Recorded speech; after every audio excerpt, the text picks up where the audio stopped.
Kalian itu harus bisa terima diri kalian. Jangan lo dengerin atau jangan lo terpaku sama stigma orang. Itu nyesatin anjir. Jangan pernah underestimate diri sendiri, karena itu tugasnya orang lain. Lo punya hak atas diri lo sendiri.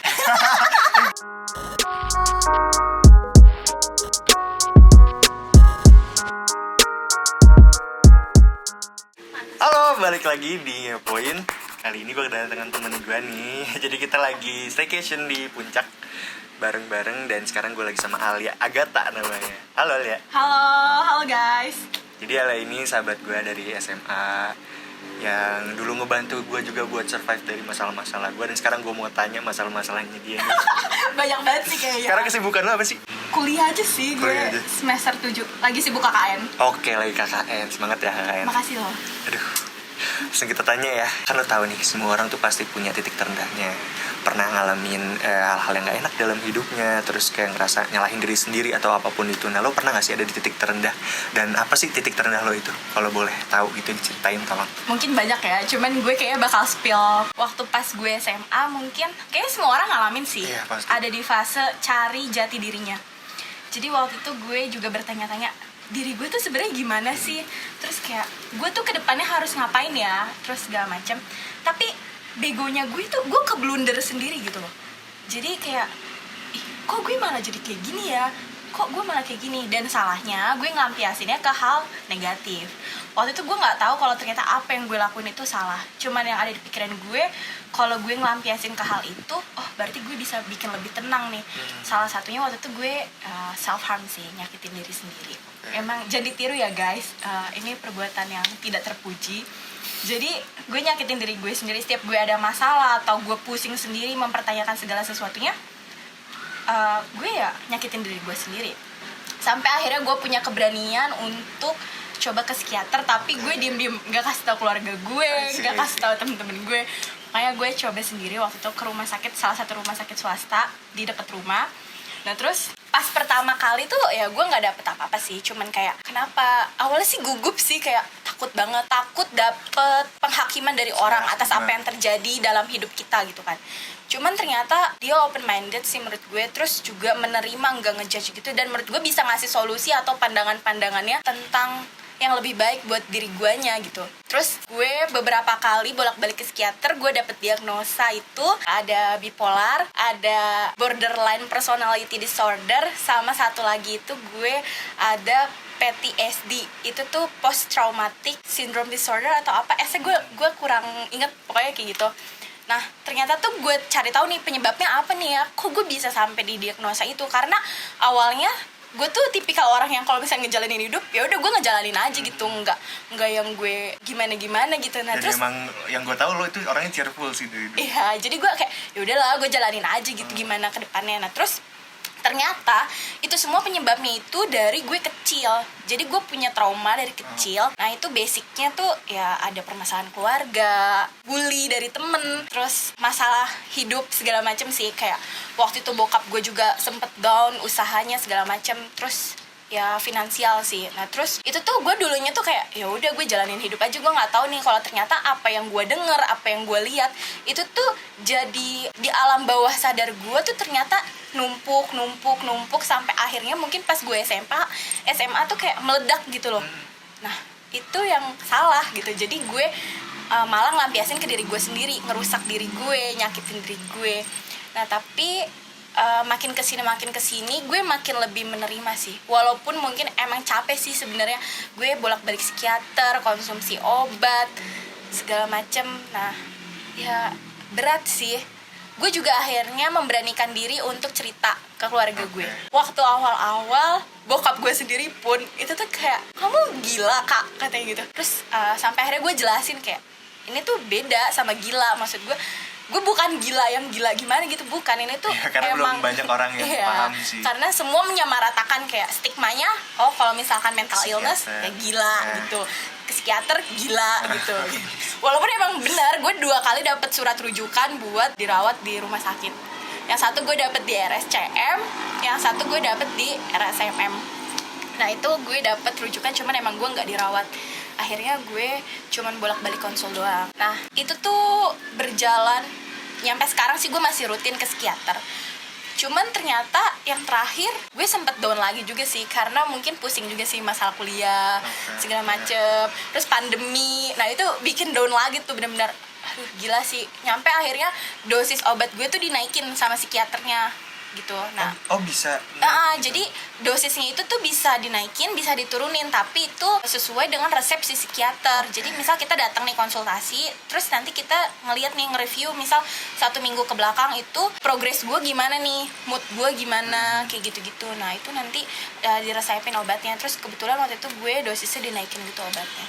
Dan waktu pertama kali lo kepikiran untuk ke psikiater itu dari diri lo sendiri atau kayak lo dapet dari orang gitu, harus ngasih tahu gitu lo harus dari Gue psikiater? awal-awal gue searching sih, gue searching kayak apa ya yang salah sama diri gue. Terus kalau misalkan gejala-gejala yang gue rasain tuh ini tuh sebenarnya gue sakit apa sih, atau ada yang salah nggak sih, kayak gitu. Nah sampai akhirnya gue tahu, oh ternyata ini kayak mental gue nggak stabil nih. Nah terus ya udah deh, gimana ya caranya biar gue bisa sembuh. Nah akhirnya gue cari-cari tahu, kebetulan di dekat rumah ada salah satu rumah sakit yang ada poliklinik kesehatan jiwa. Ya udah gue ke situ deh, ke psikiater. Keren sih, tapi dengan lo berani ke sana. Tapi memang ketika kita memang sudah bingung banget untuk kayak solusinya apa gitu, daripada kita self diagnose, memang harusnya kita cari profesional. Dan untuk ngerilis semua perasaan kita juga, daripada kayak ke temen yang kadang pun temen malah suka membanding-bandingkan, atau enggak mungkin mereka juga malah yang curhat balik, atau mereka punya masalah sendiri, kita nggak tahu. Jadi mendingan lebih baik kita ke yang profesional sih untuk menampung semuanya.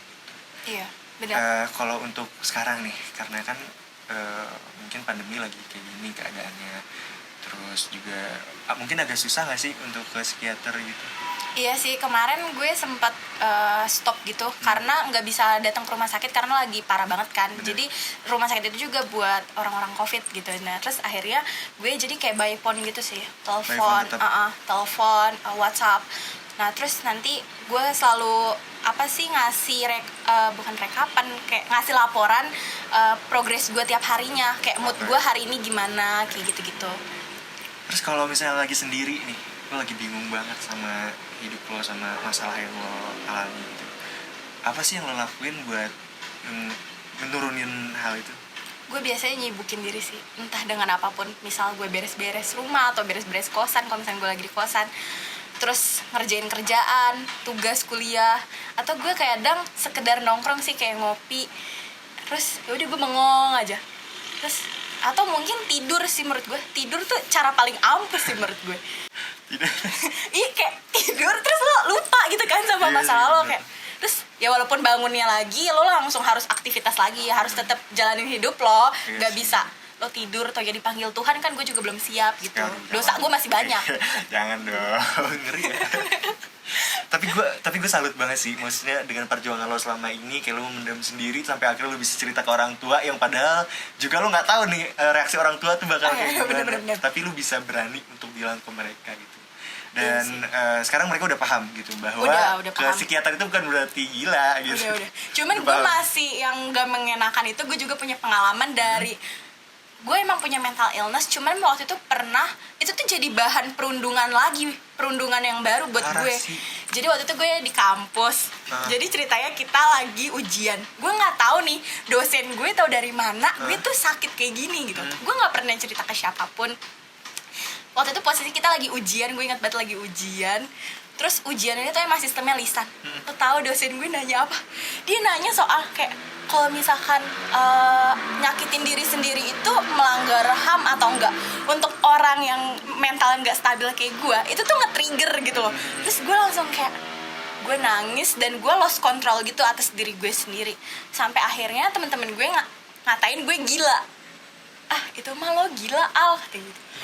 Itu sumpah, itu kejadiannya tuh pas gue dikatain gila itu tuh di lorong fakultas gue. Nah terus kayak itu rame anjir, trending topik tuh di fakultas gue. Nah terus dosennya pun awalnya nggak minta maaf. Nah minta maafnya tuh setelah gue juga kayak kasih pengertian, kayak dia nggak tepat kalau nanya itu di saat ujian dan di kelas gitu.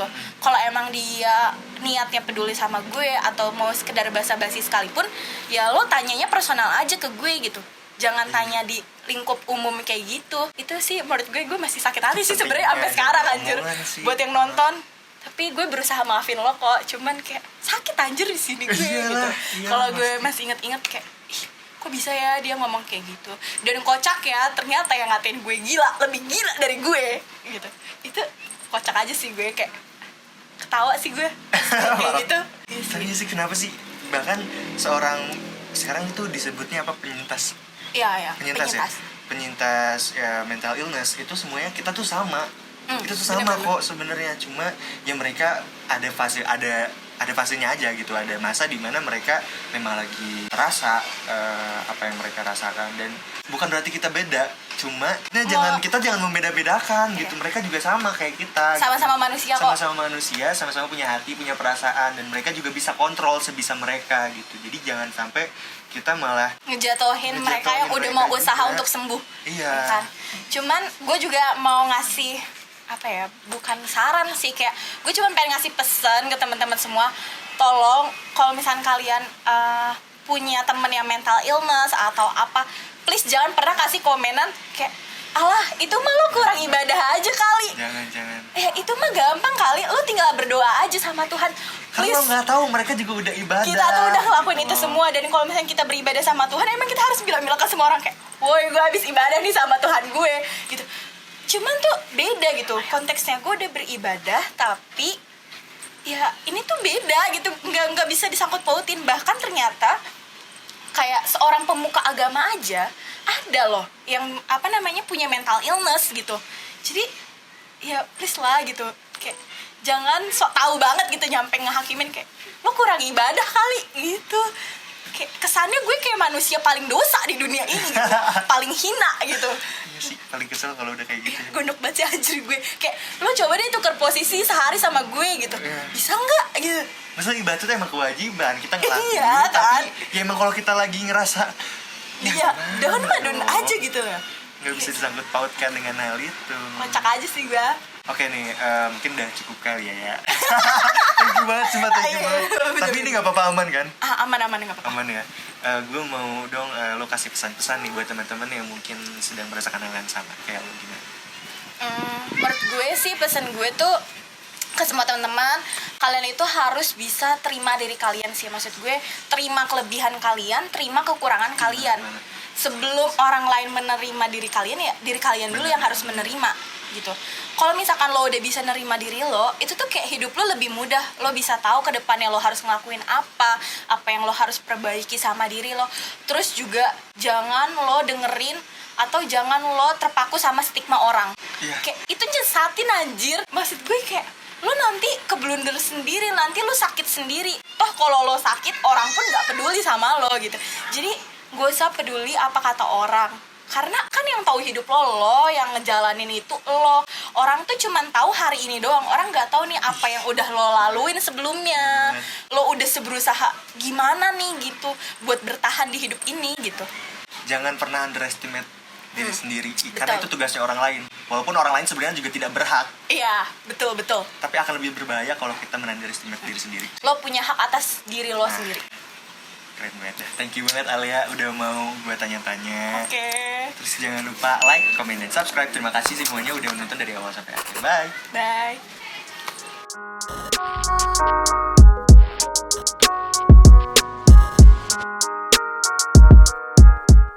Oke, kita mulai ya. Yuk. Aduh, ada motor dulu bentar ya.